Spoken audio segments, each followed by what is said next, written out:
El aire en el interior de la Catedral del Cusco, en aquella tarde gélida del 15 de julio de 2024, parecía haber quedado suspendido en una cápsula de tiempo desde hacía siglos.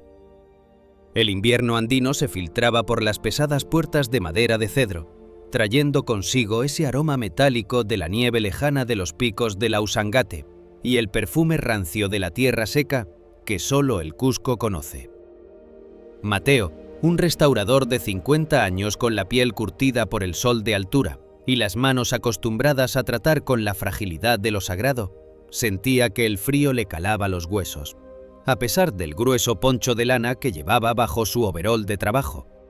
Estaban en el altar mayor, ese bosque de pan de oro y sombras que parece respirar con un murmullo propio cuando los turistas se marchan y las velas comienzan a agonizar. Mateo y su equipo tenían una misión que se había postergado por décadas: mover la lápida de los canónigos, una placa de mármol de Carrara, de un blanco veteado de gris, que según los registros eclesiásticos no había sido tocada desde 1724. El mármol, frío como el corazón de un glaciar, guardaba el acceso a una pequeña cavidad, donde se sospechaba que la humedad estaba socavando los cimientos del retablo mayor. El sonido del cincel rozando la junta de cal y arena fue un grito herético en el silencio sepulcral de la nave central. Mateo sentía cada vibración en sus antebrazos, una advertencia física de la piedra que se resistía a entregar sus secretos. Sus ayudantes, dos jóvenes cusqueños que apenas hablaban para no perturbar la paz de los santos de madera, sostenían las poleas con una tensión que hacía crujir sus tendones. El aire olía a incienso viejo, a cera quemada y a ese polvo milenario que se acumula en las grietas donde la luz del sol nunca llega. Cuando finalmente la placa de mármol cedió un par de centímetros, un vaho de humedad pétrea y encierro salió de la hendidura, golpeando el rostro de Mateo con la fuerza de un suspiro de ultratumba. Sus pulmones se llenaron de ese aire viciado, un oxígeno que no había circulado en 300 años, y por un momento el restaurador sintió un mareo súbito, una premonición de que lo que estaba a punto de ver no pertenecía al orden natural de las cosas. Con un esfuerzo coordinado, la placa se deslizó hacia un costado, revelando un hueco asfixiante de apenas 50 centímetros de profundidad. Mateo encendió su linterna LED, cuya luz blanca y moderna cortó la penumbra colonial como una espada de cristal. Sus ojos, acostumbrados a encontrar grietas y moho, se abrieron desmesuradamente. En el centro de la cavidad, apoyada contra los ladrillos de adobe que formaban el núcleo del altar, no había restos óseos ni pergaminos coloniales. Había una mochila escolar de nylon, de un color azul tan brillante y eléctrico que parecía herir la vista en medio de tanto ocre y sombra. Estaba intacta, sin una sola mancha de polvo, sin el menor rastro de humedad o de coloración por el tiempo. Parecía haber sido comprada esa misma mañana en alguna feria escolar de la Avenida Sol. Mateo extendió su mano derecha, que temblaba con una arritmia involuntaria. Sus dedos rozaron la superficie sintética de la mochila. Estaba fría, pero su textura era suave, nueva, como si el material nunca hubiera enfrentado los rigores del uso diario. El cierre de metal brillaba bajo la luz de la linterna con un fulgor desafiante. Al abrir la mochila, un aroma dulce y afrutado, casi veraniego, inundó el espacio asfixiante, desplazando por completo el olor a encierro y piedra. Dentro, entre un cuaderno de dibujo con la tapa impecable y una caja de lápices de colores que aún conservaban su aroma a madera fresca, descansaba una manzana roja. La fruta no era un resto reseco o una cáscara carbonizada por el tiempo. Era una manzana delicia, de un rojo vibrante y piel tersa, que conservaba incluso las gotas de rocío en su superficie.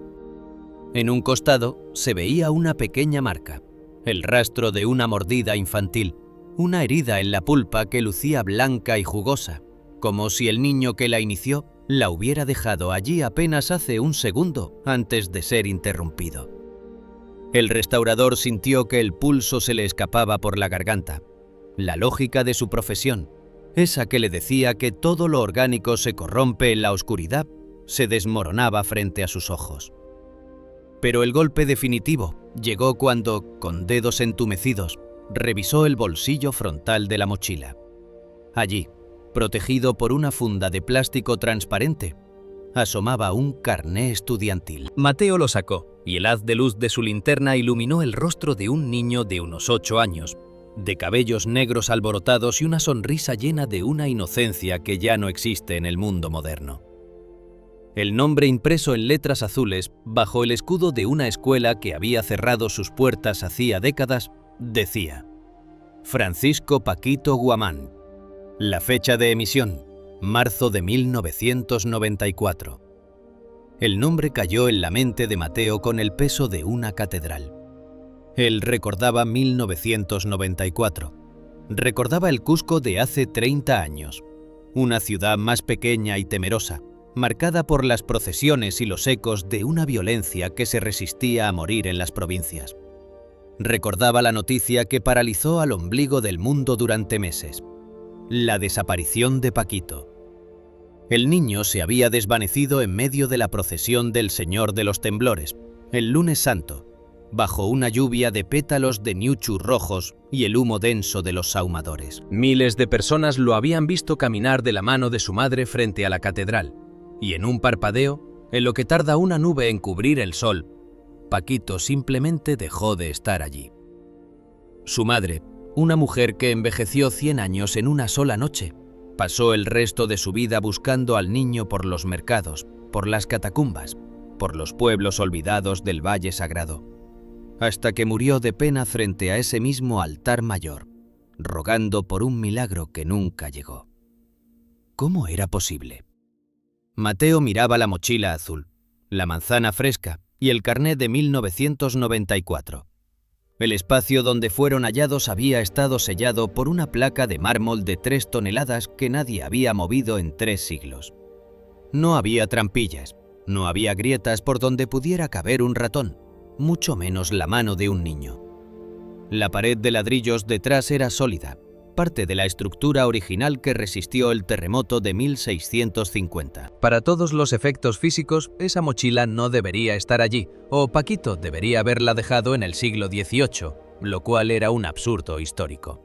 Era un objeto de 1994 atrapado en un encierro de 1724, con una fruta que se negaba a pudrirse, como si el tiempo mismo se hubiera detenido dentro de ese hueco asfixiante para proteger el último recuerdo de un niño perdido.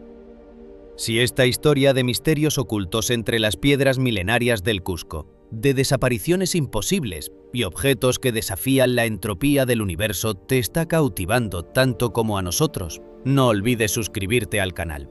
Tu apoyo es la brújula que nos permite seguir investigando estos casos que la ciencia no puede explicar y que la historia oficial prefiere ignorar. Déjanos un comentario contándonos desde qué parte del mundo nos estás viendo. Nos fascina saber que estas crónicas de lo inexplicable llegan a cada rincón del planeta, uniendo a quienes aún creen que la realidad tiene grietas por donde se filtra lo imposible. Mateo se incorporó, sintiendo que la catedral se hacía más inmensa y amenazadora a su alrededor. Sus ayudantes habían retrocedido varios metros, persignándose con un terror que no necesitaban explicar con palabras. El restaurador miró la manzana roja en su mano. Estaba fría, pero era una frialdad viva, no la temperatura inerte de la piedra. Sintió un deseo irracional de morderla, de probar el jugo de 30 años de encierro, pero el miedo fue más fuerte. ¿Acaso Paquito seguía allí, en algún pliegue del espacio que los ojos humanos no pueden percibir?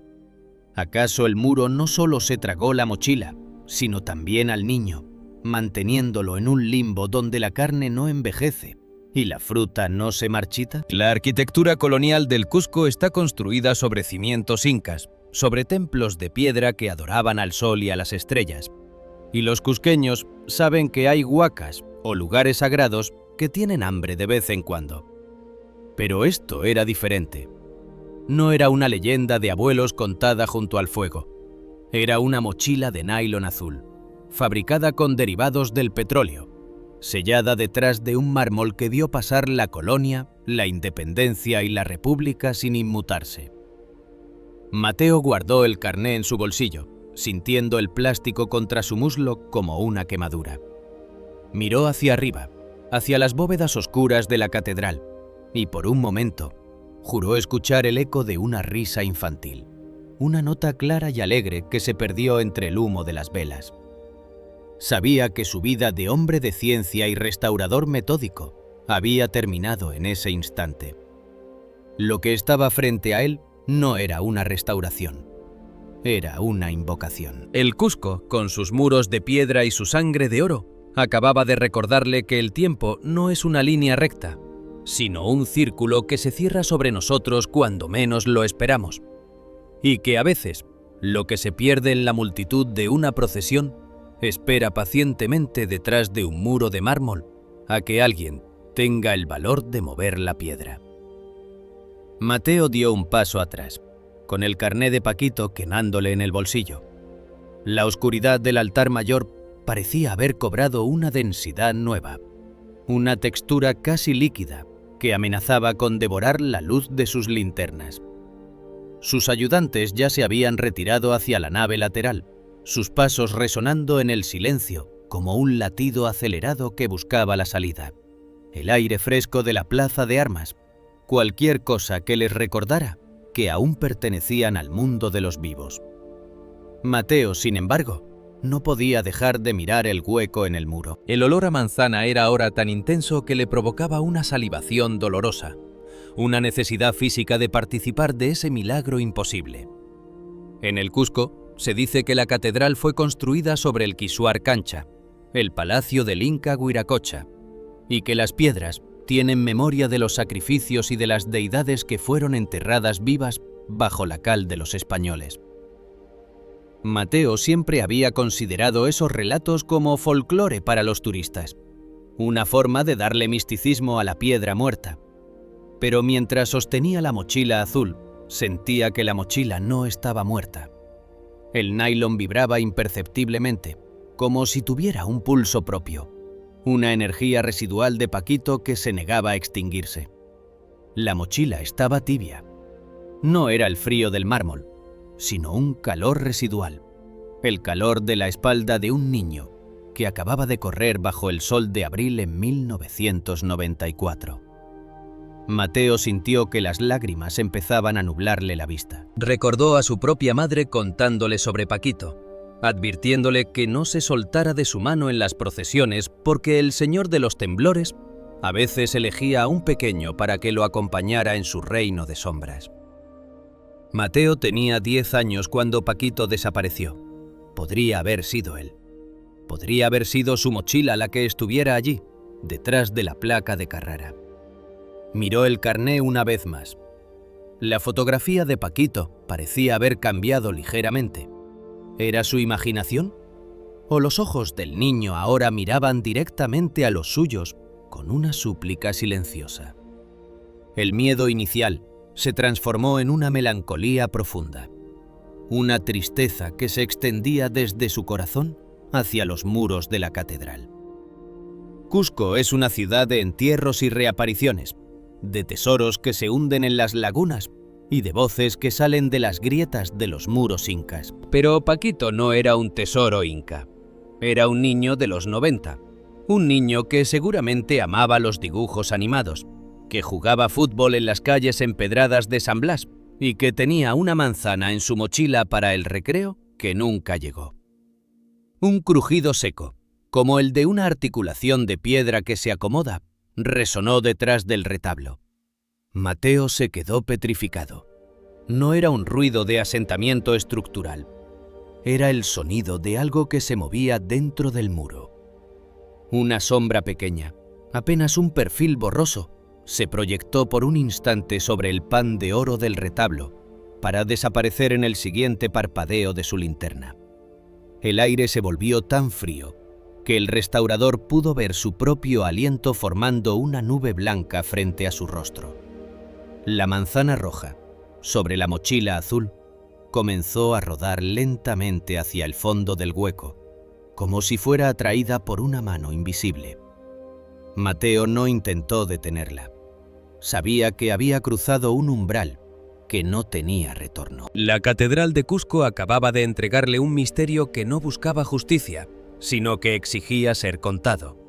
¿Cómo explicaría esto a la oficina de restauración? ¿Cómo le diría al arzobispado que un niño de 30 años atrás había roto el sello de un muro de 3 siglos? No había respuestas, solo el silencio inmenso de la nave central y el peso del carné de Paquito en su bolsillo, un peso que se sentía como si estuviera cargando a todo el Cusco sobre sus hombros. Mateo sabía que al salir de allí, la ciudad ya no sería la misma. Cada piedra de los muros, cada placa de mármol, cada altar cubierto de oro, le parecería ahora una puerta potencial, una frontera delgada entre el hoy y un ayer que se niega a morir. La historia de Paquito Guamán no terminó en 1994. Acababa de comenzar de nuevo, con el aroma de una manzana fresca y una mochila azul que brillaba en la oscuridad de una catedral que guarda más secretos de los que la fe puede soportar. Mateo suspiró, sintiendo que el aire gélido finalmente le permitía respirar, y con paso lento, llevando la mochila como si fuera un niño dormido, comenzó a caminar hacia la luz distante de la salida, mientras a sus espaldas, la placa de mármol parecía murmurar un adiós, en una lengua que el tiempo ya olvidó. El Cusco de 1994 no era la escenografía pulcra y aséptica para el turismo globalizado que conocemos hoy. Era una ciudad de piedra y sombra, un laberinto de muros incas que parecían sudar la historia de un imperio degollado bajo el frío cortante de los Andes. En aquel junio, el aire del Valle Sagrado traía un aroma particular, una mezcla de eucalipto quemado, tierra seca removida por los vientos del sur y el perfume dulzón del maíz tierno que se cocía en las esquinas. La ciudad vibraba con la electricidad estática de los preparativos para el Inti Raymi, la fiesta del sol que despertaba un orgullo ancestral en los pechos de los cusqueños, mientras las comparsas de danza ensayaban en cada patio colonial, haciendo que el suelo de adoquines retumbara con el latido de 1000 pies al unísono. Para Mateo, un hombre de hombros cargados y manos que siempre olían a cera de abeja y metal antiguo, aquel junio era una bendición de luz después de un invierno personal que parecía no tener fin.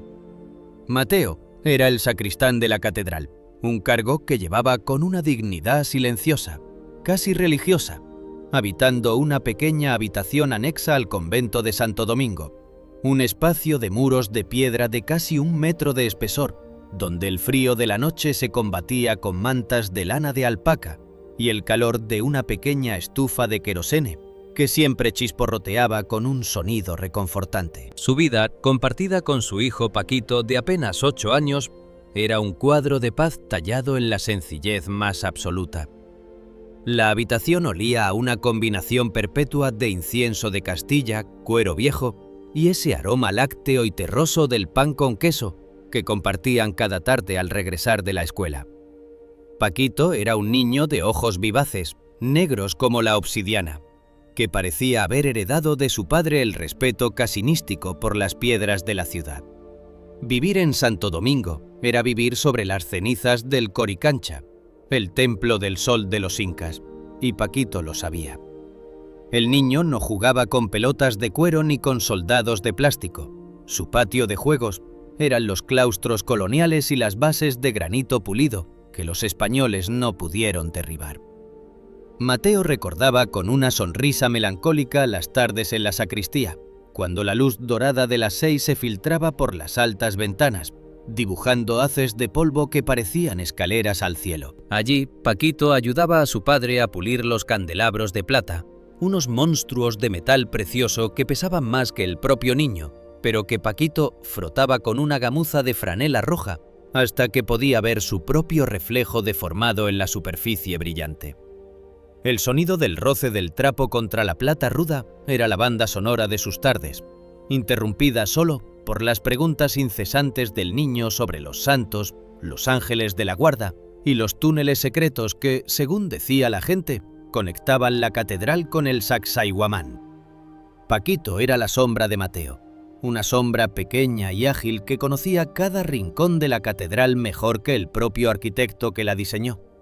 Conocía el crujido exacto de la madera del coro, el escondite detrás de la imagen del Señor de los Temblores donde se acumulaba más polvo de Niuchu, y ese rincón oscuro cerca del altar mayor donde el aire siempre se sentía más frío, como si la piedra estuviera respirando un aliento milenario. El sueño del niño no era ser aviador ni médico. Paquito quería ser el guía de los templos que su padre cuidaba.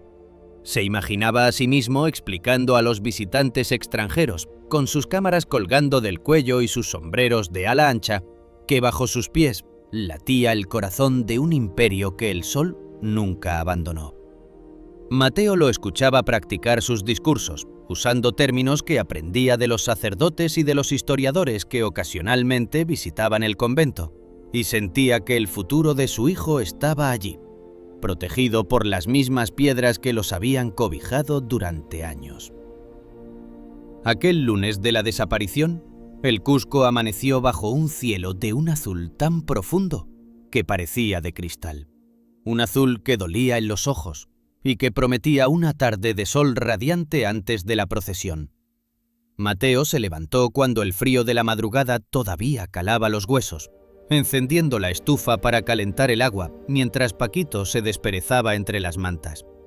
Era un día especial. Mateo, con el esfuerzo de meses de ahorros sacrificados, le había comprado a su hijo una mochila nueva para el segundo semestre escolar. Era de un nylon sintético de color azul brillante, una modernidad que desentonaba con la sobriedad del cuarto de piedra, pero que Paquito abrazó con un entusiasmo que iluminó la habitación. La mochila todavía olía a fábrica, a plástico nuevo y a esa promesa de un nuevo comienzo que solo los niños pueden sentir con tanta intensidad. Paquito metió sus cuadernos con cuidado, su caja de lápices y una manzana roja, una delicia que Mateo le había escogido personalmente en el mercado de San Pedro, asegurándose de que fuera la más brillante y jugosa del canasto. Mientras compartían el pan chuta con queso andino, Mateo le dio las instrucciones para la tarde, con la seriedad de quien imparte un mandamiento sagrado. Cusco estaría a rebosar de gente por la procesión de la Virgen, y el ambiente se cargaría con el humo de los ahumadores y el estruendo de los cohetes de arranque. «Paquito, escúchame bien», le dijo Mateo, tomando las manos pequeñas del niño entre las suyas, que estaban manchadas con el hollín de las velas. «Hoy habrá mucha multitud en la plaza. Después de que salgas de clases no te quedes jugando en el patio. Vienes directo a la catedral, entras por la puerta de la sacristía y te sientas en la primera banca, la que está justo debajo del púlpito. Me esperas ahí sentado para ver el paso de la Virgen. ¿Me lo prometes?» Paquito asintió con la solemnidad de un adulto, ajustándose las correas de su mochila azul que le quedaba un poco grande sobre los hombros delgados. «Te lo prometo, papito». «Estaré sentado como una estatua, mirando a la mamacha», respondió el niño, dándole un beso rápido en la mejilla áspera de su padre antes de salir corriendo hacia la escuela, con el sonido de sus zapatos nuevos repicando alegremente sobre las piedras del convento. Mateo lo vio alejarse, una pequeña mancha azul desapareciendo por el arco de piedra, y sintió esa punzada de orgullo que siempre lo asaltaba al ver a su hijo crecer. La mañana transcurrió en un torbellino de actividades para el sacristán. La catedral era un hervidero de movimiento. Había que preparar las andas de la Virgen, coordinar a los cargadores que ya empezaban a llegar con sus fajas rojas y sus rostros solemnes, y asegurarse de que el incienso fuera de la mejor calidad para llenar la nave central de ese humo sagrado que parece unir el suelo con la cúpula. El aire olía a flores frescas, a rosas y claveles que se amontonaban en las naves laterales, y a ese sudor humano de la fe que se intensificaba conforme se acercaba la hora de la procesión. Mateo movía los candelabros, encendía las velas que parpadeaban ante las corrientes de aire que entraban por las pesadas puertas, y ocasionalmente miraba hacia la primera banca debajo del púlpito, imaginando ya a Paquito allí sentado, con su mochila azul a los pies y sus ojos grandes llenos de asombro ante el espectáculo del oro y la fe. Cerca de las 4 de la tarde, el cielo del Cusco comenzó a teñirse de ese naranja violento que precede al crepúsculo andino. La plaza de armas era un mar de cabezas, de mantas de colores, de ponchos oscuros y de turistas que se empujaban para conseguir el mejor ángulo para sus fotos. Del sonido de los pututos, esas caracolas marinas que emitían un bramido profundo y ancestral, empezó a resonar desde las esquinas, anunciando que la procesión estaba a punto de comenzar. Mateo se encontraba en el altar mayor, ajustando los últimos detalles del dosel de plata, cuando sintió que el frío de la piedra se le subía por las piernas de una manera diferente. Una premonición helada que no tenía nada que ver con el viento de la tarde. Miró hacia la primera banca debajo del púlpito. Estaba vacía. El espacio de madera oscura, pulida por los siglos de fieles que se habían sentado allí, brillaba con una ausencia que le cortó la respiración. Paquito ya debería estar allí. Las clases terminaban a las 3 y el trayecto desde la escuela no tomaba más de 15 minutos para un niño que conocía los atajos del Cusco. Mateo sintió un sudor frío perlarle la frente, mezclándose con el polvo del incienso. Bajó del altar con pasos rápidos, ignorando el saludo del deán que pasaba con sus vestiduras púrpuras. Recorrió la nave central, abriéndose paso entre la gente que ya empezaba a llenar los bancos laterales. Miró detrás de las columnas, en la entrada de la sacristía, en el pequeño patio de los naranjos. No había rastro de la mochila azul brillante. Salió a la puerta principal, donde el sol le dio de frente, cegándolo por un instante. La multitud era una masa compacta, un organismo vivo que gritaba y cantaba mientras la imagen de la Virgen asomaba por el dintel. Mateo empezó a llamar a su hijo, con un grito que se perdió en el estruendo de los cohetes y el sonido de las campanas que repicaban con una fuerza ensordecedora. «¡Paquito! ¡Francisco!», gritaba, y su voz era un hilo de desesperación en medio del caos festivo. Nadie lo escuchaba. El mundo seguía girando. La Virgen avanzaba sobre los hombros de los cargadores, y el Cusco, con sus muros de piedra y su fe de hierro, parecía estar devorando el grito de un padre que acababa de darse cuenta de que su sombra, el pequeño niño que pulía la plata con él, se había desvanecido en el aire saturado de incienso y ñuchu rojo. Aquella tarde de 1994, mientras el sol se ocultaba tras los cerros del Cusco, Mateo comprendió que la piedra no solo protege, también oculta, y que el silencio de la catedral era mucho más profundo de lo que jamás había imaginado. Paquito no llegó a la primera banca, y la mochila azul que Mateo había comprado con tanto amor, junto con la manzana fresca que guardaba para el recreo, ya no pertenecían al reino de la luz, sino al mundo de los reflejos ocultos detrás del mármol, en un hueco asfixiante, donde el tiempo decidió detenerse para siempre. La plaza de armas del Cusco, aquel mediodía de junio de 1994, no era un espacio físico, sino un organismo vivo que pulsaba con la energía eléctrica de miles de almas congregadas en un solo aliento de fe y fervor ancestral. El sol, soberano absoluto del cielo andino, descargaba su luz blanca y tajante sobre los sombreros de ala ancha, las mantas de lana policromada y los rostros curtidos por el frío de la puna, creando un espejismo de calor que vibraba sobre los adoquines centenarios. El aire estaba saturado de una mezcla embriagadora de aromas, el olor metálico de la multitud, el perfume denso de las flores de ñuchu que alfombraban el suelo como una alfombra de sangre fresca, y el humo amargo del copal que subía desde los ahumadores de barro. Los pututos, esas caracolas marinas que resonaban como el bramido de la tierra misma, llenaban el espacio con una vibración que se sentía en los huesos, anunciando que la procesión estaba alcanzando su clímax frente a las imponentes torres de la catedral. Mateo, el sacristán, se encontraba en una posición privilegiada, justo en el dintel de la puerta lateral, donde el aire gélido de la piedra se encontraba con el vaho caliente de la plaza.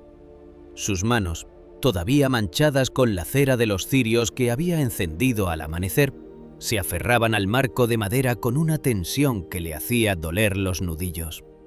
Su mirada, ansiosa y cargada de una ternura que le nublaba los ojos, escudriñaba la nave central, buscando el ancla de su mundo. Allí estaba. Mateo sintió que el corazón le volvía al pecho, recuperando su ritmo natural, cuando divisó a su hijo. Paquito estaba sentado exactamente donde habían acordado, en la primera banca debajo del púlpito de madera tallada, esa obra maestra del barroco que parecía flotar en la penumbra. El niño se veía pequeño en medio de la inmensidad de las naves, pero su mochila de nylon azul brillante actuaba como un faro moderno en aquel bosque de santos antiguos y pan de oro. Paquito tenía una manzana en la mano, la delicia roja que Mateo le había entregado esa mañana. El niño le dio un mordisco distraído, con la mirada perdida en los querubines que adornaban la cúpula, ajeno a la magnitud del drama que estaba a punto de desatarse. Mateo le sonrió desde la distancia, aunque sabía que el niño no podía verlo entre la penumbra, y sintió una oleada de paz. Paquito era un niño de palabra, había cumplido su promesa.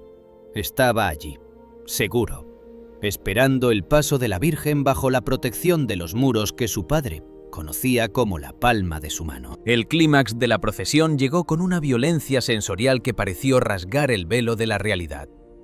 Las andas de la Virgen, una mole de plata y terciopelo cargada por 60 hombres de hombros anchos y rostros de piedra, cruzaron el umbral principal bajo un estruendo de campanas que hacía temblar los cristales de las naves laterales. En ese instante, una docena de sahumadoras, mujeres vestidas de negro con velos de encaje, entraron balanceando sus incensarios de plata con un ritmo frenético. El humo del incienso de Castilla, mezclado con la mirra y el palo santo, no subió hacia las bóvedas como solía hacerlo, debido a una extraña corriente de aire que bajó de las cúpulas, o quizás por una voluntad que no pertenecía a este mundo. El humo se condensó en una nube blanca, espesa y casi sólida que cubrió la nave central en cuestión de segundos. Fue una ceguera blanca, una niebla dulce y asfixiante que borró las columnas, los altares y a los fieles en un parpadeo. Mateo, desde su puesto, dejó de ver a su hijo. No podía ver ni siquiera sus propias manos extendidas. El aire se volvió opaco, el olor a incienso era tan fuerte que le quemaba la garganta, y por escasos 30 segundos, la catedral de Cusco se convirtió en un reino de nubes donde el sonido del mundo exterior llegaba apagado, como si estuviera ocurriendo bajo el agua. Fueron 30 segundos de un silencio antinatural que precedió al grito de la fe. En ese intervalo, Mateo sintió un escalofrío que le recorrió la columna vertebral, un zumbido en los oídos que no era producto de las campanas, sino el sonido de un vacío repentino. Cuando la corriente de aire volvió a cambiar y la nube de incienso se aclaró, elevándose perezosamente hacia los arcos de medio punto, Mateo enfocó su mirada desesperada hacia la primera banca debajo del púlpito. El aire todavía estaba veteado de hilos grises, pero la visibilidad era suficiente para ver la madera oscura del banco. El lugar estaba vacío. No había mochila azul, no había niño de 8 años, no había manzana roja. Solo quedaba el espacio desnudo, la superficie pulida de la madera que reflejaba la luz de los cirios como una burla. El sacristán sintió que el suelo se inclinaba bajo sus pies. No hubo gritos de auxilio que cortaran el aire. No se escuchó el forcejeo de alguien arrastrando a un niño. No se percibió el golpe seco de una mochila cayendo al suelo. Las puertas laterales estaban cerradas por dentro. La puerta de la sacristía estaba bajo llave. Y Mateo mismo no se había movido de la entrada secundaria. Paquito se había esfumado de un espacio que físicamente no ofrecía escapatoria. La reacción de Mateo fue un rugido de animal herido que silenció los cantos litúrgicos por un instante. ¡Paquito!, gritó lanzándose hacia la nave central, tropezando con los fieles que todavía se estaban limpiando el humo de los ojos. La gente a su alrededor lo miraba con una mezcla de desconcierto y molestia, sin entender que el mundo acababa de romperse en pedazos. Los testigos que estaban sentados en las bancas contiguas, ancianas devotas que no habían quitado la vista del altar mayor, juraron después, con la mano sobre la Biblia, que el niño no se había movido. Dijeron que simplemente, cuando el humo lo cubrió, sintieron que el aire a su lado se volvía más ligero y que cuando la niebla se disipó, Paquito se había vuelto parte del incienso. No hubo ruidos de pasos huyendo, ni el chirrido de las pesadas hojas de bronce de las puertas abriéndose al mundo exterior. La catedral era en ese momento un edificio sellado, una fortaleza de fe con muros de metros de espesor, diseñada para retener el espíritu. Y sin embargo, la materia sólida de un niño se había desvanecido. El pánico se apoderó del sacristán, quien corrió hacia los guardias de la entrada principal con el rostro bañado en un sudor frío que olía a terror. «¡Cierren las puertas! ¡Mi hijo no está! ¡Cierren todo!», suplicó, agarrando de las solapas al capitán de la policía que custodiaba el paso de las andas. En una respuesta inusualmente rápida, las monumentales puertas de bronce de la catedral, aquellas que solo se cerraban con el esfuerzo de varios hombres, crujieron sobre sus goznes y se cerraron, con un estruendo metálico que resonó en todo el Cusco, dejando a cientos de fieles, turistas y sacerdotes atrapados en el interior. Se encendieron todas las luces. Los grupos de búsqueda se organizaron con linternas y cada rincón de la estructura fue inspeccionado con una ferocidad que no respetó ni los espacios más sagrados. Revisaron las catacumbas, donde los huesos de los antiguos canónigos descansan en nichos de cal. Subieron a los campanarios, donde las palomas se asustaron con el estrépito de la búsqueda. Inspeccionaron detrás de los retablos dorados y dentro de los confesionarios de madera tallada. No había rastro de Paquito. No había rastro de su mochila azul. Era como si el niño nunca hubiera existido, como si fuera una invención de la memoria de su padre. Bajo la vigilancia de cientos de fieles que permanecían de pie, murmurando oraciones y mirándose con sospecha, la catedral fue radiografiada por la mirada humana. Los investigadores de la época, hombres de gabardinas grises y libretas de apuntes, no encontraban explicación racional. ¿Cómo sacas a un niño de una banca central, rodeada de gente, en 30 segundos de humo, sin que nadie sienta el roce de su cuerpo al pasar? ¿Cómo cruzas un edificio cuyas únicas salidas están custodiadas por el propio padre del niño y por fuerzas policiales? El deán de la catedral, un hombre de rostro severo que creía más en los milagros que en la lógica, sugirió en un susurro que la catedral misma tenía hambre de pureza. Una idea que Mateo rechazó con una furia que casi lo lleva a los golpes. No eran tiempos de leyendas para él. Era la realidad de su hijo que se había disuelto como si nunca hubiera sido materia sólida. El olor a incienso que antes era sagrado se volvió para Mateo el aroma de la muerte. Un perfume asfixiante que le recordaría por el resto de su vida el momento exacto en que el aire se tragó a su Paquito. Aquel 12 de junio de 1994, el Cusco se fue a dormir con un nudo en la garganta. La procesión terminó en un caos de interrogatorios y llantos, y la Virgen regresó a su altar bajo una atmósfera de tragedia que ninguna oración pudo disipar.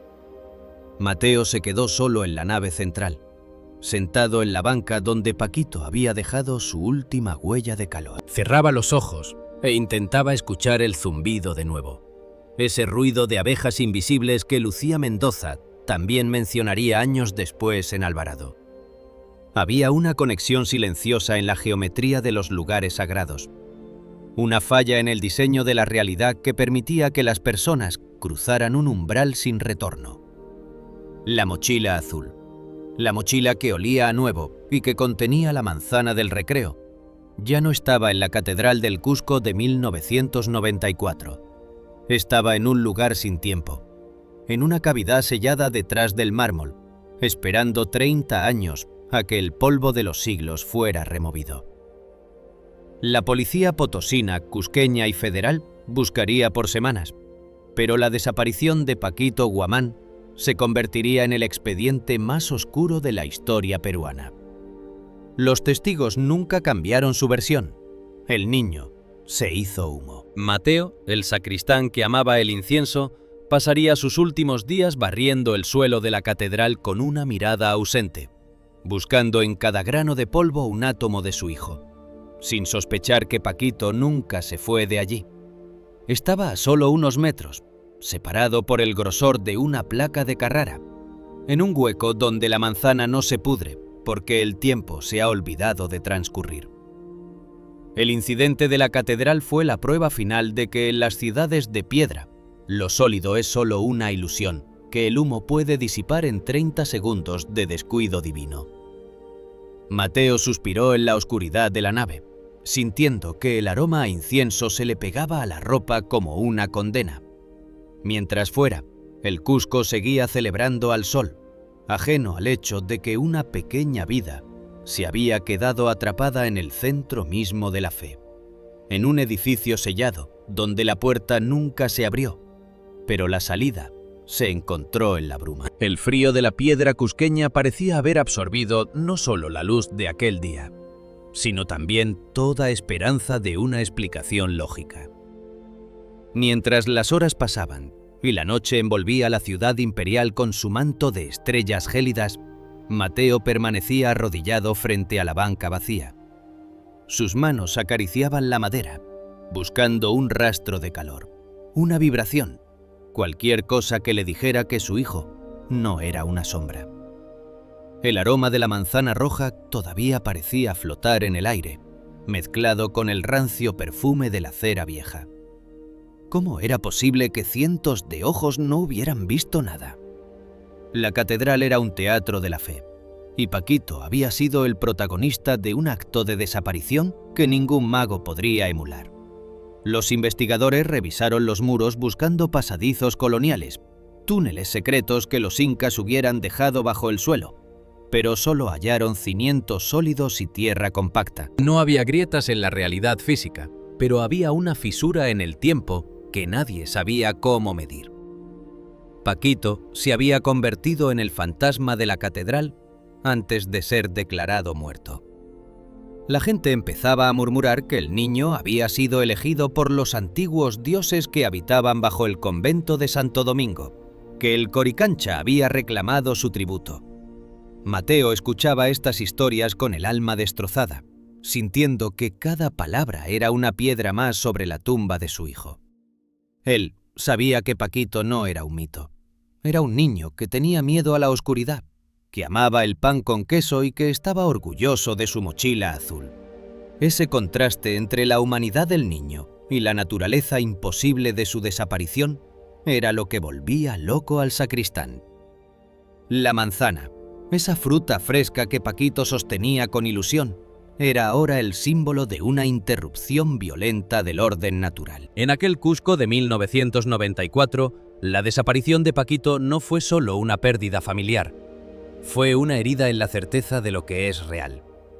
El incidente quedó sellado en las memorias del pueblo como el día en que el humo de la catedral tuvo dedos para llevarse a un pequeño, dejando tras de sí un edificio vacío, y un padre que nunca dejaría de mirar hacia el altar mayor, esperando que la nube de incienso volviera a formarse y le devolviera por fin lo que se llevó en 30 segundos de silencio absoluto. El eco de los pasos de los policías que patrullaban las naves laterales era lo único que rompía la quietud de la madrugada. Mateo se sentía como un extraño en su propia casa. El edificio que había cuidado con tanto esmero le parecía ahora un laberinto de secretos hostiles. Cada imagen de santo le devolvía una mirada de madera indiferente. El oro del retablo brillaba con una luz que ya no le parecía divina, sino fría y cruel. En el centro de la nave, donde el humo se había concentrado, el aire todavía se sentía denso, como si conservara la memoria de la desaparición. Mateo se acercó al púlpito y tocó la base de piedra. Sintió un zumbido leve, casi imperceptible, una vibración que no provenía de la ciudad ni del viento. Era el sonido de la piedra que guarda algo en su interior. Aquel 17 de junio de 1994, Paquito dejó de pertenecer al Cusco de los hombres para ser parte de la Catedral de los Espejos, un lugar donde las puertas no son de bronce y donde una mochila azul puede esperar 30 años sin acumular una sola mota de polvo, en un hueco asfixiante que hoy, finalmente, ha decidido entregar su verdad. La soledad de Mateo en aquella inmensa nave central era la soledad de todo el Cusco. El misterio se extendía como una mancha de aceite sobre las piedras, manchando la alegría del Inti Raymi que se celebraría pocos días después. Los músicos ensayaban sus quenas y antaras en las plazas cercanas, pero el sonido llegaba a la catedral como una elegía. Mateo sabía que la mochila azul de su hijo era el único tesoro que realmente importaba en ese templo lleno de plata y oro. Sin ella, la catedral era solo una cáscara vacía de piedra muerta. El sacristán se cubrió el rostro con las manos, sintiendo el aroma del incienso impregnado en su piel, y lloró por el niño que se volvió humo en medio de una multitud que no supo ver el milagro inverso de su partida.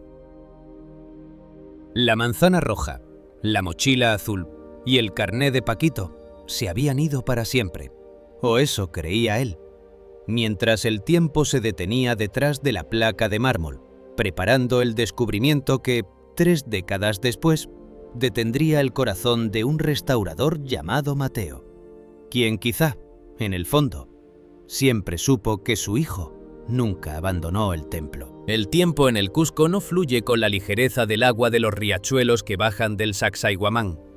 El tiempo en la ciudad de piedra se acumula como el hollín de los cirios en las bóvedas de la catedral, volviéndose una costra espesa, oscura y asfixiante que se pega a la piel y a la memoria.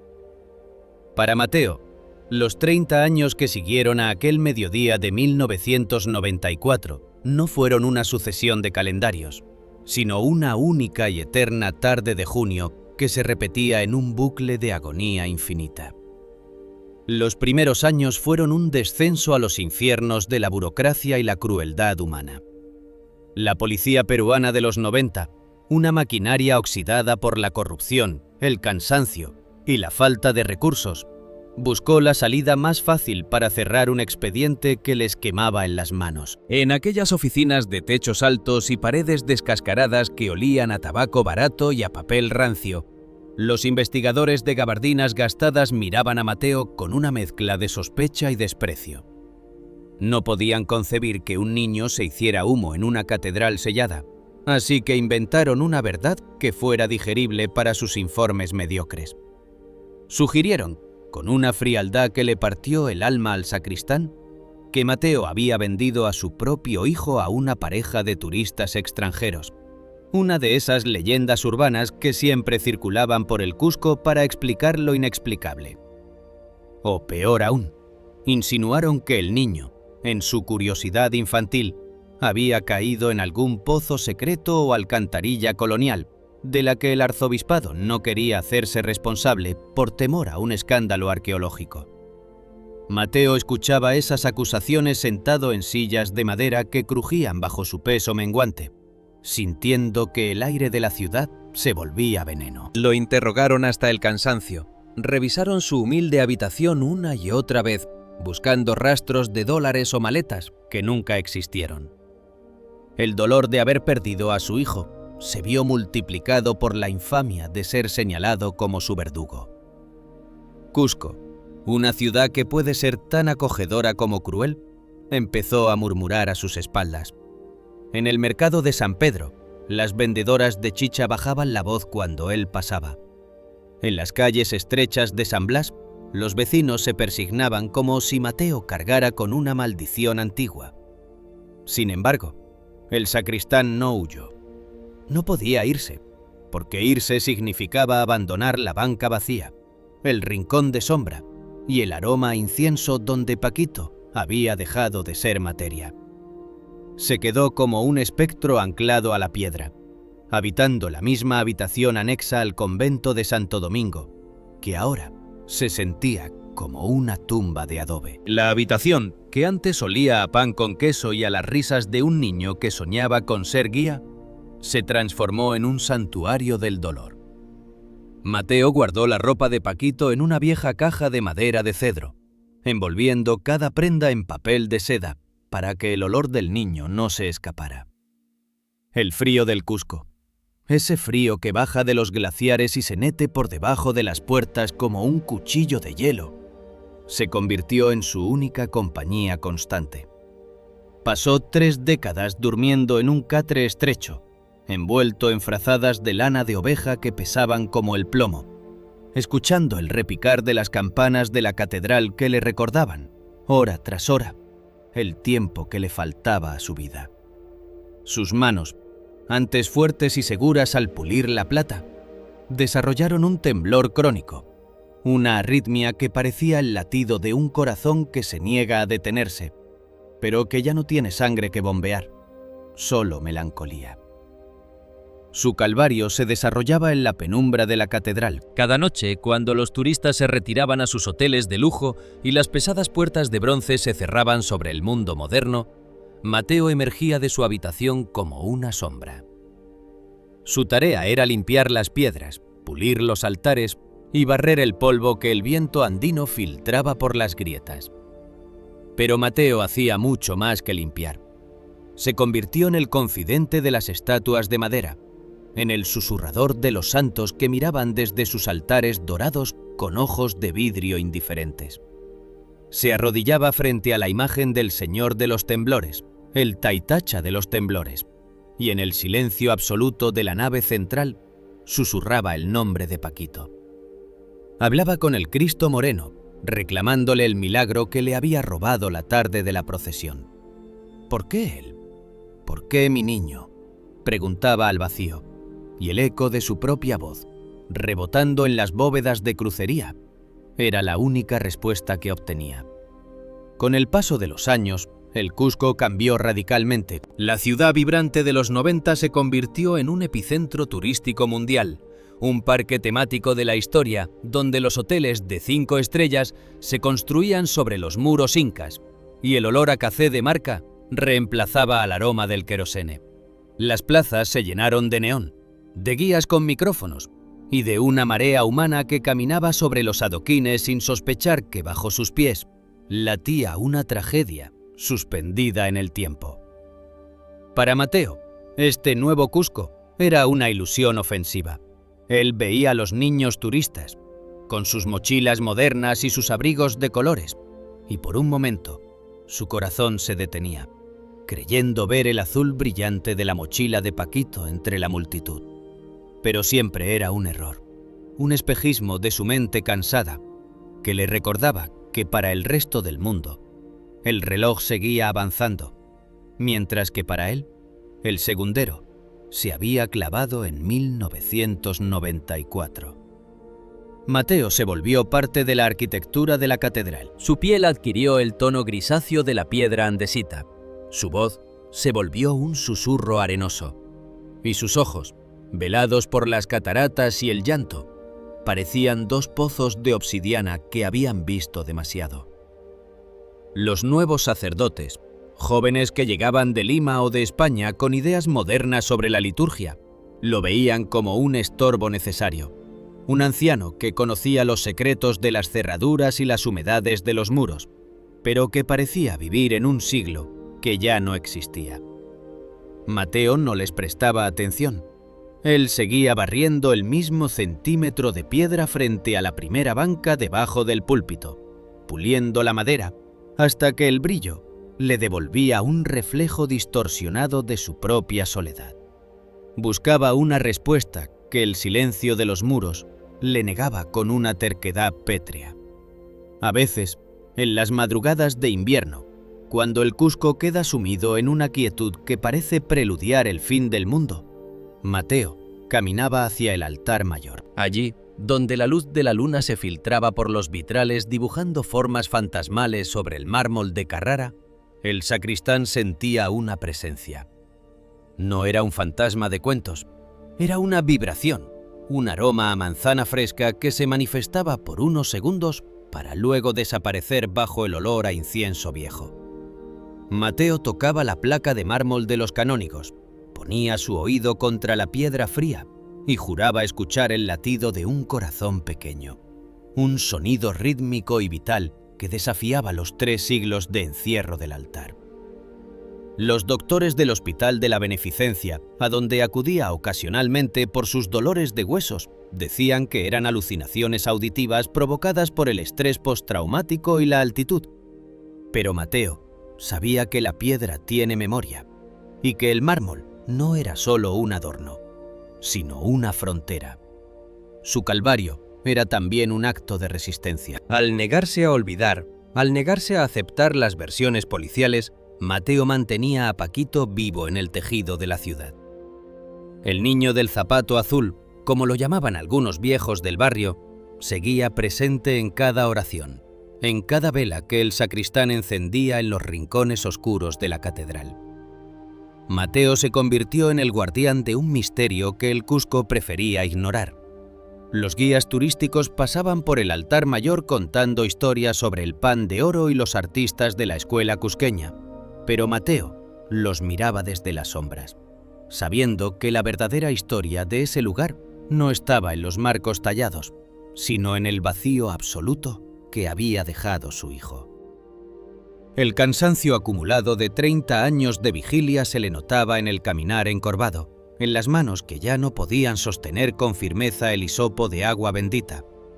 Pero su mente seguía fija en aquel mediodía de junio. 30 años.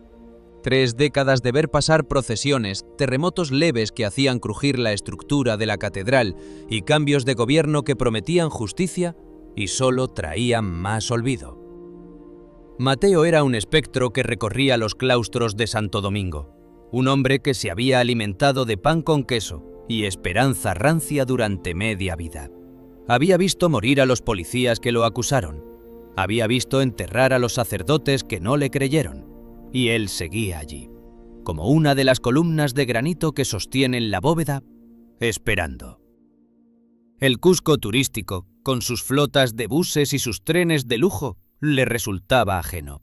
Una película que se proyectaba sobre los muros, pero que no lograba tocar la esencia de su tragedia. A veces se sentaba en la plaza de armas, en un rincón donde la sombra del portal de panes lo protegía del sol, y observaba a los niños correr tras las palomas. Se preguntaba cómo sería Paquito ahora. Tendría 38 años. Sería un hombre con su propia familia, quizá un guía de templos como soñaba, o tal vez un sacristán como él. Pero en su mente, Paquito siempre tenía 8 años, siempre llevaba la mochila azul y siempre tenía una manzana en la mano. La imagen del niño era una fotografía inalterable que el tiempo no podía marchitar, una flor de ñuchu que se mantenía roja a pesar de los inviernos.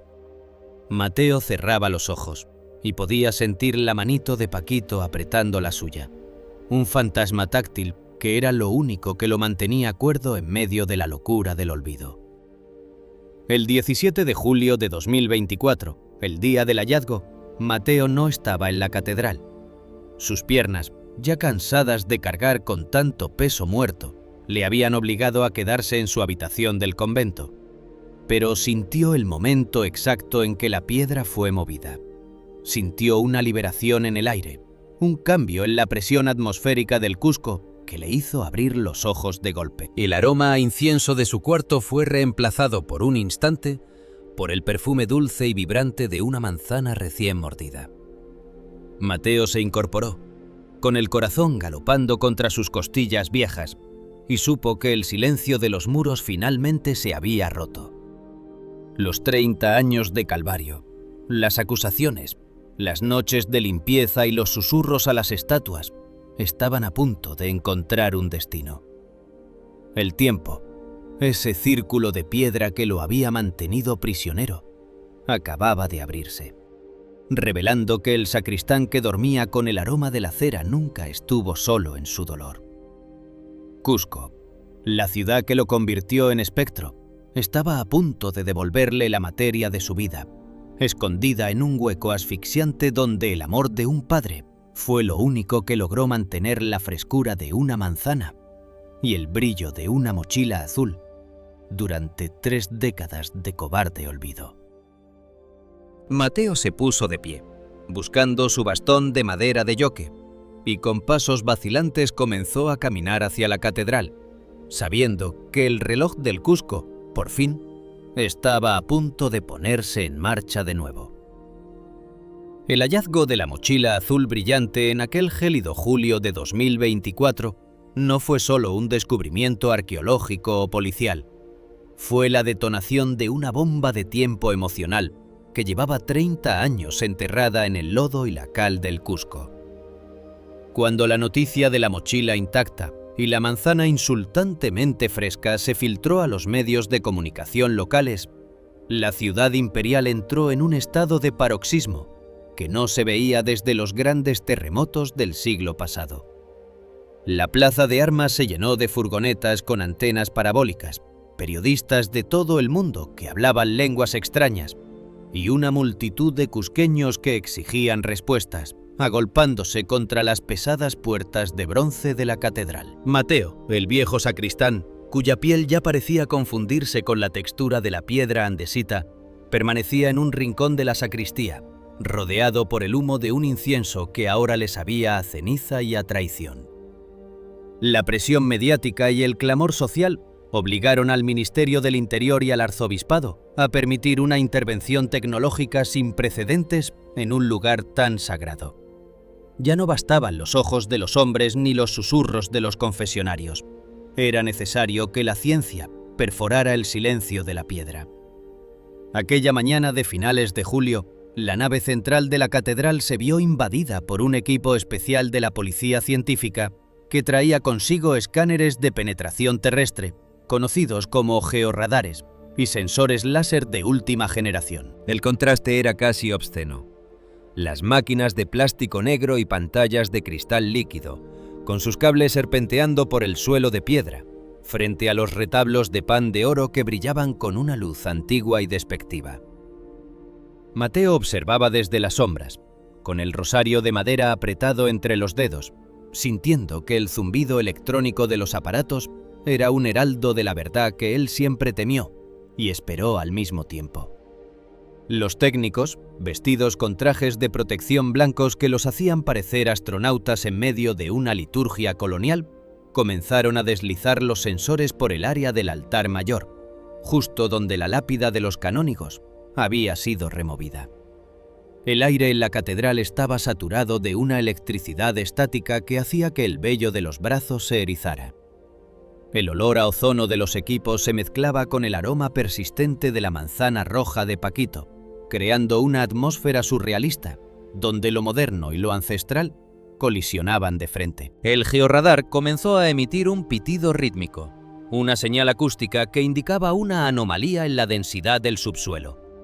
En el monitor de una de las laptops, los pulsos electromagnéticos dibujaron una red de sombras y vacíos que nadie esperaba encontrar. No era una falla geológica ni un simple hundimiento estructural.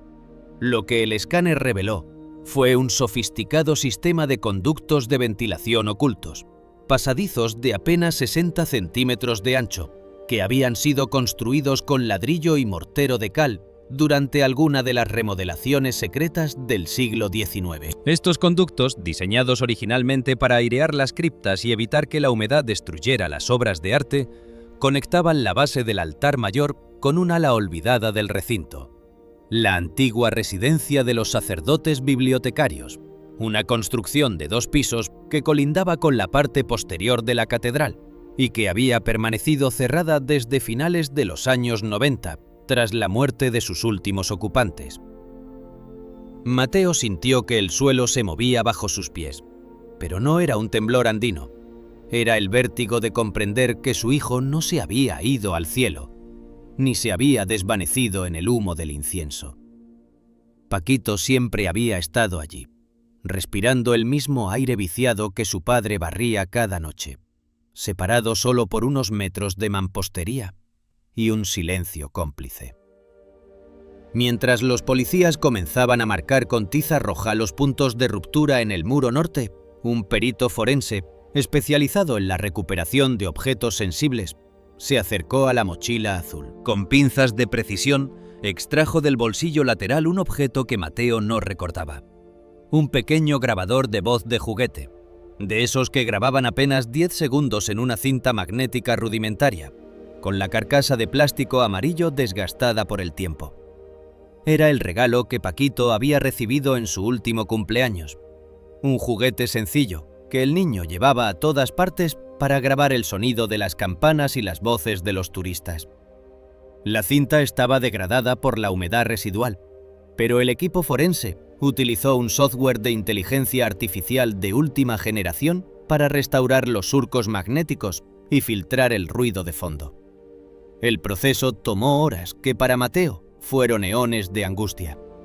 Finalmente, en la penumbra de la oficina del deán, el altavoz de una computadora emitió un sonido que detuvo el pulso de todos los presentes. Primero fue un siseo estático, luego el eco lejano de la procesión del Señor de los Temblores, con los pututos bramando a lo lejos y el murmullo de la multitud. Y entonces surgió la voz de Paquito. «Papito, mira la mochila», decía el niño con esa alegría cristalina que a Mateo le desgarró el corazón. Hubo un breve silencio, el sonido de alguien forcejeando con el nylon, y luego apareció otra voz. Era una voz anciana, pero con una firmeza que destilaba una autoridad gélida y una locura refinada.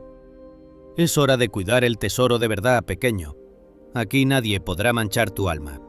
Aquí serás puro para siempre», decía la voz, con una cadencia que recordaba a los sermones más oscuros de la Cuaresma. Mateo cayó de rodillas, reconociendo el tono de aquella voz.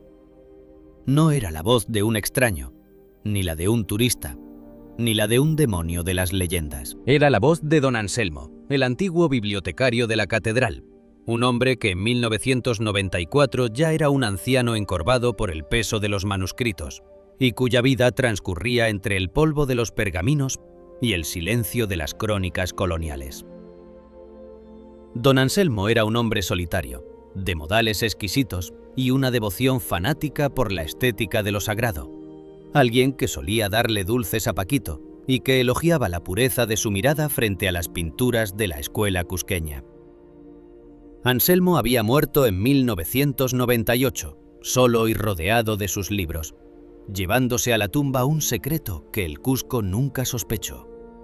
La verdadera revelación, el descubrimiento que convirtió la tragedia en una pesadilla insoportable, llegó cuando la policía derribó el muro falso en la antigua biblioteca. Tras una estantería de madera de cedro que olía a naftalina y a papel podrido, hallaron una trampilla de acero que conducía a un búnker subterráneo, una habitación de 3 metros cuadrados construida con una meticulosidad enferma. El lugar estaba revestido con láminas de corcho para aislar el sonido y tenía un sistema de iluminación rudimentario que todavía funcionaba. Allí, en ese espacio asfixiante, encontraron la evidencia final del calvario de Paquito. Había una cama pequeña, una colección de dibujos infantiles que mostraban la catedral vista desde adentro, y clavada en la pared con un alfiler de plata, una fotografía de Mateo barriendo la nave central, tomada desde algún ángulo oculto en los conductos de ventilación. Don Anselmo, obsesionado con la idea de preservar la pureza de Paquito frente a un mundo que él consideraba corrupto y decadente, había secuestrado al niño aprovechando la nube de incienso del Lunes Santo. Conocía los conductos de ventilación mejor que nadie y había preparado el búnker durante meses.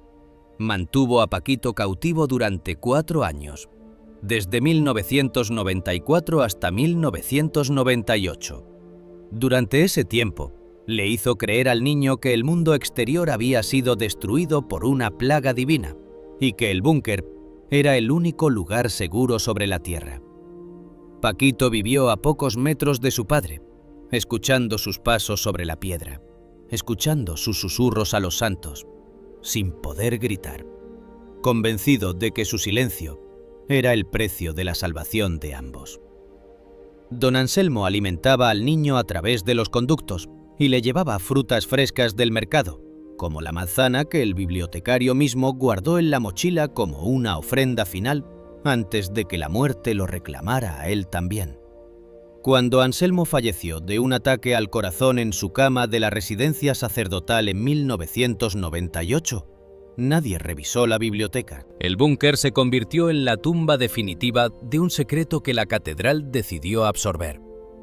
El niño, atrapado en una habitación sellada sin que nadie supiera de su existencia, debió esperar a que el aire se agotara o que el hambre hiciera lo suyo, mientras a pocos metros Mateo seguía puliendo la plata con una esperanza rancia. La mochila azul que el bibliotecario había ocultado en el conducto de ventilación del altar mayor para deshacerse de la evidencia más obvia el día del secuestro, quedó allí, protegida por el mármol de Carrara y por un fenómeno físico de conservación que la ciencia apenas empezaba a entender. Mateo escuchaba los detalles del informe policial sentado en un banco de madera, sintiendo que el Cusco se desmoronaba a su alrededor. No había consuelo en la verdad, solo una rabia fría que le subía por el esófago. Su hijo no se había ido con turistas, no se había caído en un pozo. Había sido prisionero de un esteta del horror que lo amaba con una locura que el incienso no pudo purificar. La manzana fresca era el último acto de un carcelero que creía estar preservando a un ángel. El sacristán miró hacia la biblioteca, hacia el edificio que ahora estaba rodeado de cintas amarillas y luces azules, y sintió que las piedras del Cusco finalmente le hablaban. Pero lo que decían era una elegía de 30 años de soledad compartida.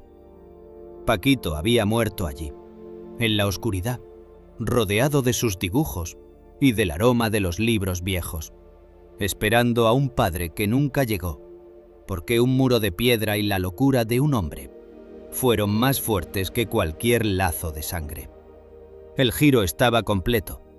El Cusco imperial, la ciudad del Inti Raymi y el oro, era en realidad un laberinto de búnkeres y conductos donde la inocencia fue sepultada bajo el peso de una pureza malentendida. Mateo se levantó buscando su bastón con manos que ya no temblaban, sino que estaban rígidas de un dolor que ya no cabía en su cuerpo.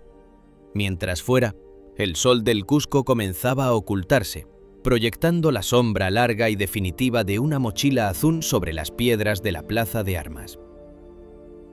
La ciudad del Cusco, con sus muros incas y sus templos de cal, parecía haber guardado este secreto con una complicidad pétrea. La investigación reveló que don Anselmo había dejado notas en su diario, cuadernos llenos de una caligrafía elegante y perturbadora donde describía a Paquito como el último habitante de la ciudad de Dios. El bibliotecario escribía sobre la necesidad de proteger al niño de la fealdad del mundo moderno, de los turistas que ensuciaban las piedras con su curiosidad vacía, y de un destino que, según él, solo podía ser la santidad a través del aislamiento. Mateo leyó fragmentos de esos diarios, sintiendo que cada palabra era un latigazo en su memoria. ¿Cómo pudo Anselmo mirarlo a los ojos cada mañana en la sacristía, sabiendo que tenía a su hijo encerrado bajo el suelo de la biblioteca? La hipocresía del mal se vestía con los hábitos de la religión y la cultura, y eso era lo que más le dolía al sacristán. La policía científica también encontró restos óseos en el búnker, restos que el ADN confirmó que pertenecían a Francisco Guamán. El niño no había muerto de hambre de inmediato tras la muerte de su captor. Los forenses determinaron que había intentado cavar en las paredes de corcho y ladrillo con sus propias manos, con una desesperación que dejaba marcas físicas en la estructura del búnker. Mateo imaginó a su pequeño en la oscuridad total de 1998, escuchando las campanas de la catedral llamar a misa, sintiendo las vibraciones de la gente caminando sobre su cabeza, sin entender por qué el mundo nuevo que Anselmo le prometió se había convertido en un silencio eterno. La crueldad del destino quiso que el búnker estuviera situado justo debajo de la sección de teología, donde el silencio era un requisito absoluto. lo que impidió que cualquier grito o golpe fuera escuchado por los escasos visitantes de la biblioteca. El descubrimiento de los conductos de ventilación también explicó por qué Mateo había sentido la presencia de su hijo durante años. No eran alucinaciones. El sistema de aire del edificio permitía que el sonido y los olores viajaran de manera caprichosa. El aroma a manzana que Mateo percibía en el altar mayor era aire residual que había quedado atrapado en los conductos sellados, liberado por los sutiles cambios de presión atmosférica del Cusco. Las vibraciones que el sacristán sentía al poner el oído contra el mármol eran los ecos retardados de una tragedia que se negaba a quedar en silencio.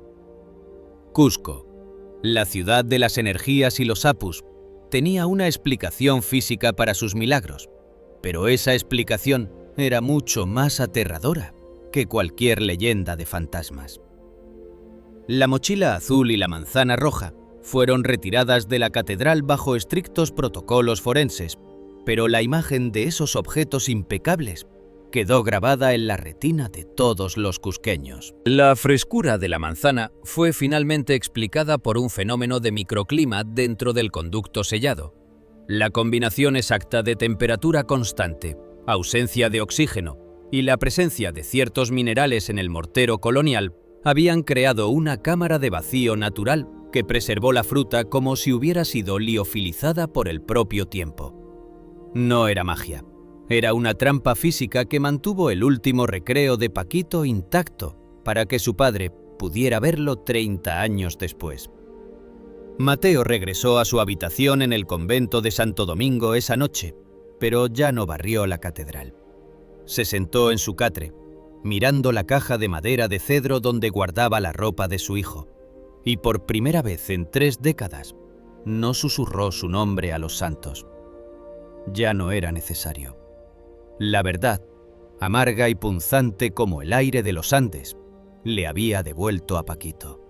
No en la forma que él soñaba, sino en la realidad de un búnker y un grabador de voz de juguete. Cusco seguía allí afuera, preparándose para otro Inti Raymi, con sus luces de neón y su bullicio turístico. Pero para el viejo sacristán, la ciudad de piedra finalmente había entregado su secreto más pesado. El tesoro de verdad, como decía la voz de Anselmo en la cinta, no era el oro de los incas ni la plata de los retablos. Era el recuerdo de un niño que amaba el pan con queso y que se quedó atrapado en el corazón de una catedral que, a pesar de toda su luz, permitió que la oscuridad habitara en sus muros durante 30 años de cobarde y silencioso olvido. Mateo cerró los ojos, sintiendo que el aroma a manzana finalmente se desvanecía, dejando espacio para un sueño sin pesadillas, mientras en la catedral el mármol de Carrara volvía a ser solo piedra fría, guardando el eco de una mochila azul que por fin había encontrado su camino hacia la luz del día. La resolución del misterio de la Catedral del Cusco no llegó con el fragor de las campanas ni con el estruendo de un milagro televisado, sino con el goteo silencioso de la burocracia y el susurro de archivos olvidados en las montañas de Urubamba. Aquel agosto de 2024, mientras el mundo entero ponía sus ojos en la mochila azul y la manzana que se negaba a morir, una trabajadora social de la Oficina de Registros de Calca, una mujer de mirada cansada y manos acostumbradas al papel amarillento, encontró una ficha de ingreso que databa de octubre de 1998. El documento, escrito con la caligrafía apresurada de una monja de caridad, describía la aparición de un niño de aproximadamente 12 años en las puertas del orfanato Virgen de la Natividad, enclavado en los riscos donde el aire es tan delgado que parece cristal. El niño estaba pálido, con la piel traslúcida de quien no ha visto el sol en años, y las puntas de los dedos cubiertas de cicatrices circulares, marcas de haber intentado perforar la piedra con las uñas. No recordaba su nombre, ni el de su padre, ni cómo había llegado a las montañas. Su mente era un campo de ceniza donde solo crecía una frase, un mantra que repetía cada vez que le ofrecían alimento o le preguntaban por su origen. Sabor a manzana. Aquel niño a quien las hermanas bautizaron como Gabriel por el ángel de los mensajes, creció bajo la sombra de los nevados, convirtiéndose en un hombre de silencios profundos y una soledad que parecía una extensión de los muros del orfanato. Gabriel se hizo carpintero, un oficio donde sus manos podían castigar la madera para darle forma, quizás buscando inconscientemente la salida de una prisión que su memoria consciente no lograba ubicar. Vivía en una pequeña cabaña en las afueras de Písac, rodeado del olor a resina, a serrín y el rumor constante del río Vilcanota. Nunca formó una familia. Decía que sentía que una parte de él se había quedado esperando en un lugar oscuro y que no podía entregarse a nadie mientras no se sintiera completo. Pero el ADN, esa brújula invisible de la sangre, no sabe de amnesias ni de búnkeres olvidados. Cuando la policía científica del Cusco cruzó los datos de los restos óseos hallados en el búnker, que resultaron ser de otro niño desaparecido años antes, una víctima previa de la locura de don Anselmo, con las muestras de personas con identidad dudosa en la región, el sistema emitió un pitido definitivo. Gabriel, el carpintero de Písac, era en realidad Francisco Paquito Guamán. El reencuentro fue coordinado con la delicadeza de una cirugía de corazón abierto en una sala privada del Hospital Regional del Cusco. Mateo, el viejo sacristán, llegó al lugar con el cuerpo encorvado por el peso de 80 años de inviernos y una esperanza que le hacía temblar hasta el último tendón. Llevaba puesto su mejor poncho de lana de oveja, aquel que Paquito solía acariciar por su suavidad, y en sus manos sostenía un trozo de pan con queso envuelto en un paño de tela, como si el tiempo no hubiera pasado y su hijo todavía fuera el niño con hambre después de clases. El aire en la habitación olía a desinfectante, a flores frescas traídas por las enfermeras y a ese aroma metálico de la angustia contenida. Cuando la puerta se abrió y Gabriel entró, el silencio que se apoderó de la estancia fue tan denso que parecía poder cortarse con un cuchillo de obsidiana. Mateo se quedó petrificado frente a aquel hombre de 38 años, de hombros anchos y rostro curtido por el sol de las montañas, cuya mirada conservaba, sin embargo, el brillo de obsidiana de Paquito. Gabriel se detuvo en el umbral mirando al anciano con una confusión que dolía. Durante segundos que parecieron siglos, las dos sombras se observaron, buscando en los rasgos del otro las piezas de un rompecabezas roto por la locura de un bibliotecario. Entonces, Mateo, con una voz que era un susurro arenoso pero cargado de una ternura infinita, pronunció el nombre que el mundo había olvidado: Paquito. El hombre frente a él parpadeó, y por un instante, el muro de la amnesia disociativa, esa arquitectura de defensa que su cerebro había construido para sobrevivir a la oscuridad del búnker, comenzó a resquebrajarse. Gabriel dio un paso adelante, olfateando el aire. El olor de Mateo, esa mezcla de incienso de Castilla, cera de abejas y el aroma rancio del convento de Santo Domingo, golpeó sus sentidos de una manera que las palabras nunca pudieron. Sus manos, las manos del carpintero que sabía domar la madera, empezaron a temblar. Se acercó al anciano y, sin decir nada, hundió el rostro en el hombro de Mateo, inhalando el perfume de su infancia. El abrazo que siguió fue un estallido de emociones contenidas durante 3 décadas. Un encuentro entre el pasado y el presente, donde el tiempo pareció finalmente reanudar su marcha. Mateo sollozaba contra el pecho de su hijo, un hombre que ahora era más alto y fuerte que él, pero que en ese abrazo volvía a ser el pequeño que pulía los candelabros de plata en la sacristía.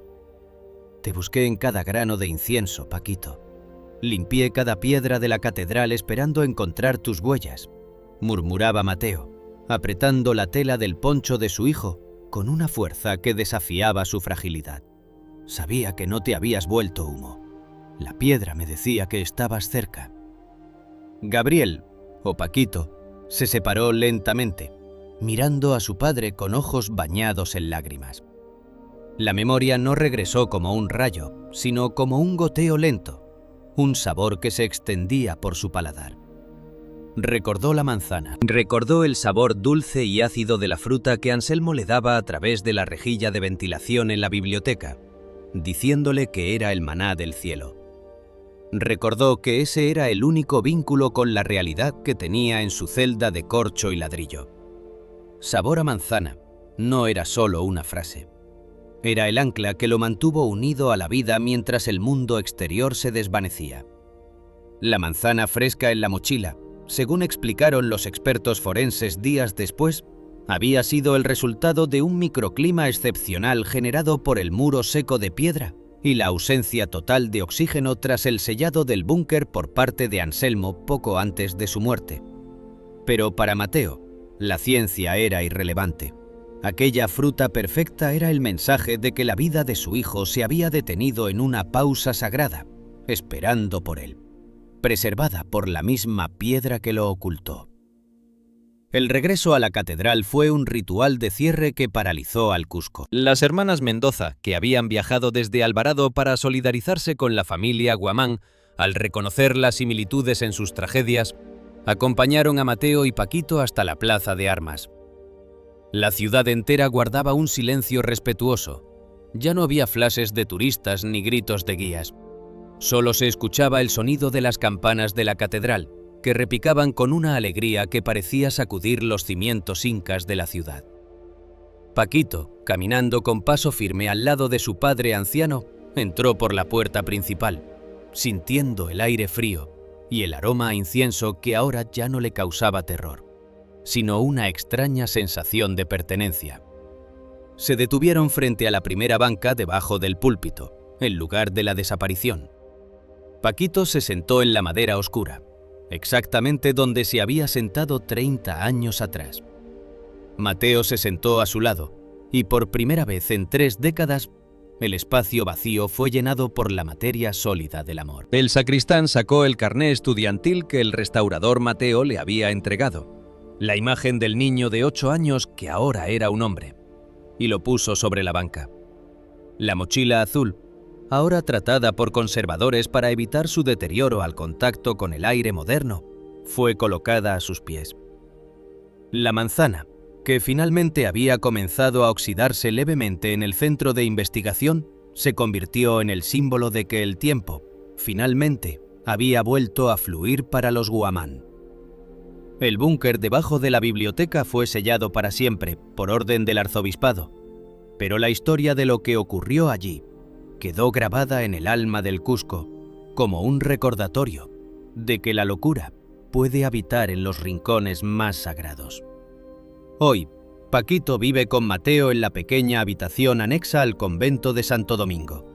La habitación vuelve a oler a pan con queso y a la madera fresca que Paquito trabaja en su nuevo taller, instalado en uno de los patios traseros del recinto. A veces, por las tardes, cuando la luz dorada del Cusco se filtra por los arcos coloniales, se les ve caminando por los claustros, el anciano apoyado en el brazo fuerte del hijo que recuperó.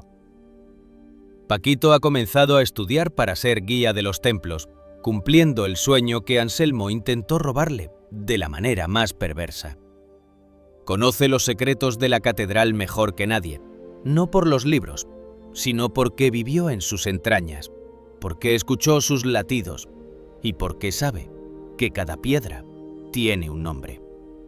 Esta historia, que comenzó con un hallazgo imposible detrás de una placa de mármol de 3 siglos, nos enseña que las paredes tienen oídos, pero el corazón tiene una memoria que ni el mármol más pesado, ni el búnker más profundo, ni el silencio más cobarde pueden aplastar.